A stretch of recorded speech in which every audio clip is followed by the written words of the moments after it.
Hero Vishal నటించిన రత్నం సినిమాపై ఉన్నంతలో అంచనాలు ఏర్పడటానికి కారణం ఈ సినిమా దర్శకుడు సూర్యతో సింగం సిరీస్ తీసిన హరికాడం.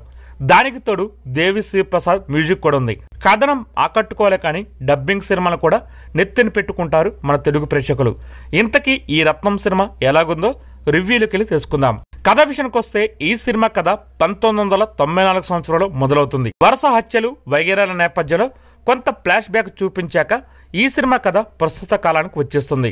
హీరో విశాల్ని చేరదీసి పెంచినవాడు లోకల్ నాయకుడైన సముద్రకని. అన్ని విషయాల్లోనూ విశాల్ అతనికి రైట్ హ్యాండ్లో ఉంటాడు. అనుకోకుండా విశాల్ హీరోయిన్ అయిన ప్రియా భవానీ శంకర్ను చూస్తాడు. ఆమె తన తల్లిలాగే ఉండడంతో ఆమెని ఫాలో అవుతాడు. ఆమె లింగం అనే వ్యక్తి వల్ల ప్రమాదంలో ఇరుక్కుంటే కంటికి రెప్పలా కాపాడుతుంటాడు. ఇంతకీ ఆమె ఎవరు? హీరోకి చెల్లెలా, లేకపోతే మేనత్త కూతురా, లేకపోతే రెండూ కాదా? ఇంతకీ లింగం ఎవరు? ఈ ప్రశ్నలతో సినిమా చివరిదాకా మనం చూడాలి. ఈ తరహా కథలు 60 తెర మీద కోకొల్లగా వచ్చాయి. కథ ఏదైనా సినిమా నిలబడినా పడుకున్నా దానికి ప్రధాన కారణం కథనమే. కనుక కథ సంగతి పక్కన పెడితే కథనం ఎలా ఉందని అడిగితే అతితో కూడిన చల్లారిపోయిన సాంబారు మాదిరిగా ఉంది ఈ సినిమా. ఈ కథని దర్శకుడు మటన్ షాప్లో కూర్చొని కథ రాసుకున్నాడేమో అనిపిస్తుంది. అన్ని నరుక్కోడాలు చూపించాడు.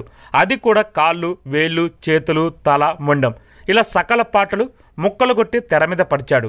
సెన్సార్ బోర్డు వారు మాత్రం అక్కడక్కడ బ్లర్ చేసి తప్పదు చూడలేకపోతే కళ్ళు మూసుకోండి అన్నట్టుగా వదిలేశారు. కథనం అటీటీగా ఉన్న బ్యాక్గ్రౌండ్ స్కోర్ బాగుంటే చతికిలబడే సినిమా కూడా ఓపిక చేసుకుని నిలబడుతుంది.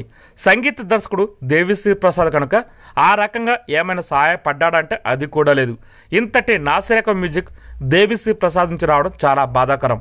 రంగస్థలం, పుష్ప లాంటి సినిమాలకి సంగీతాన్ని అందించిన దర్శకుడే దీనికి అందించాడంటే నమ్మలేం. ఇంకా పాటల విషయానికి వస్తే 2-3 పాటల్లో శ్రీమణి సాహిత్యం చాలా బాగుంది. ప్రాణంలో ప్రాణం నువ్వేనా, నేను చూసేదంతా నిజమేనా, చెబుతావా ఈ సాయం ఎందుకో అనే పాటలు చాలా బాగున్నాయి. కానీ ట్యూన్, ఆర్కెస్ట్రా యావరేజ్గా ఉండడం వల్ల ఆ పాటలేవి మనసులో మారు మోగకుండా అక్కడితో ఆగిపోయాయి. ఇంకా తారాగణం విషయానికి వస్తే విశాల్ నటన ఎప్పట్లాగే మంచి మాస్గా ఉంది. కానీ అతను యాక్షన్ లుక్లో ఉన్న డెప్త్ తన వాయిస్లో ఉండదు. అదొక మైనస్ అని చెప్పాలి. అలాగే హీరోయిన్ అయిన ప్రియా భవానీ శంకర్ చూడటానికి చాలా బాగుంది. పాత్రకు తగ్గ రూపం ఆమెది. ఈ మధ్య గోపిచంద్ పక్కన భీమా సినిమాలో కనబడింది ఈమె. అలాగే యోగి బాబు ఉన్నా కామెడీ పెద్దగా చేసింది ఏమీ లేదు. హీరోకి సైడ్ కిక్లా ఉన్నాడంతే. అలాగే మురళీ శర్మ ఇంట్రో సీన్, కొన్ని బిల్డప్, ఎలివేషన్ చాలా బాగున్నాయి. కానీ ఓవరాల్గా ఈ పాత్రని మలిచిన తీరు కూడా రొట్ట కొట్టుడుగానే ఉంది.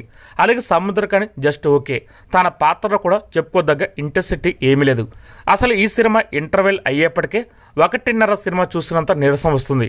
మరో సగం చూడాలంటే మరో జన్మ ఎత్తినంత పనైంది ప్రేక్షకులకి. సత్ప్రవర్తన మెచ్చి ఖైదీల్ని శిక్షాకాలం పూర్తి కావడానికంటే ముందే విడుదల చేసినట్టు హాలు వారు కూడా సినిమా పూర్తవడానికి ఇంకా 5 నిమిషాలు ఉందనగానే లైట్లు ఆర్పేసి ప్రేక్షకుల్ని విడుదలవ్వమని సంకేతాలు ఇచ్చారు.